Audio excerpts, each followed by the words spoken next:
माही recording studio Bihar Sharif. DJ Kanchan Raj Hajipur Vaishali. Mix by Mahi Yadav. आप सुन रहे हैं युवा स्टार अखिलेश लाल यादव को। बड़ी दिना से हमरा तू तड़पा रहनी हागे कहिया कर जमी काम हे गे। बड़ी दिना से हमरा तू तड़पा रहनी हागे कहिया कर जमी काम। सुनना सबके खिलैनी हमरो दे देना छौरी के सब दिना ले तोरो नाम हे गे। सबके खिलैनी हमरो दे देना छौरी गे सब दिना ले तोरो नाम। शादी से पहले केकरो नहीं खिलैबै छौरा रे नाता हो जाइबै बदनाम हे रे। शादी से पहले केकरो नहीं खिलैबै छौरा रे नाता हो जाइबै बदनाम हे रे। होबे दे बियाह तोरा कुछ नहीं कहबौ रे करी हाँ ही को भर अपन काम।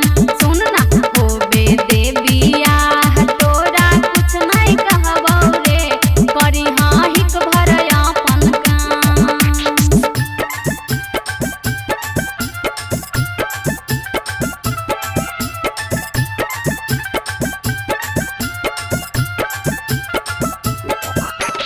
डीजे कंचन राज हाजीपुर वैशाली।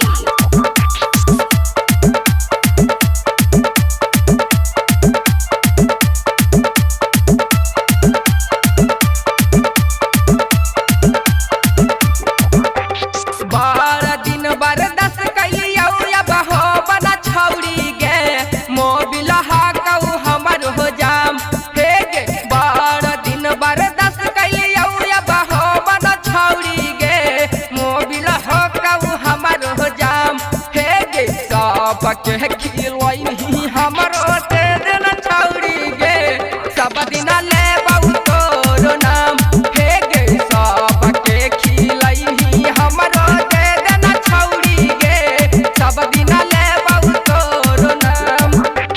काहेला तू इतना जिद करो हो फिरे सीखेला देबौ नहीं पकमान हे रे।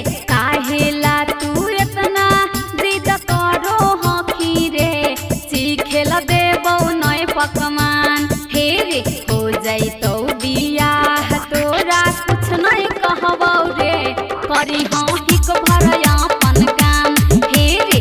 हो जैतौ बियाह तोरा कुछ नहीं कहबौ रे करी हाँ ही को भर अपन काम।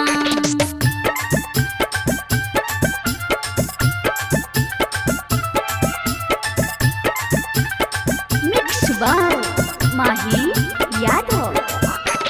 DJ Kanchan Raj Hajipur Vaishali.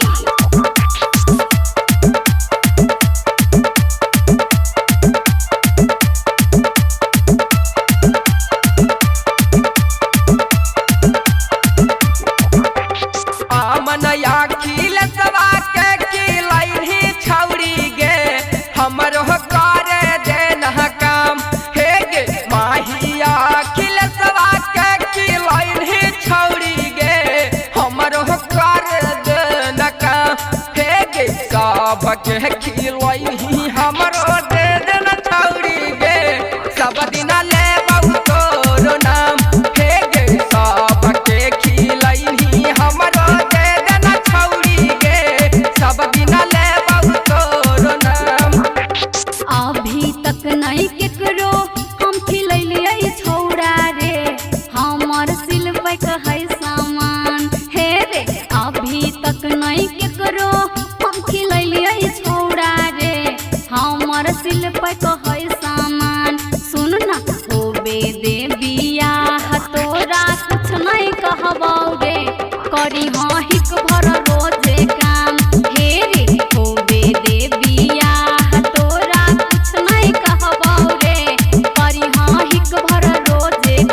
Recording studio Bihar शरीफ।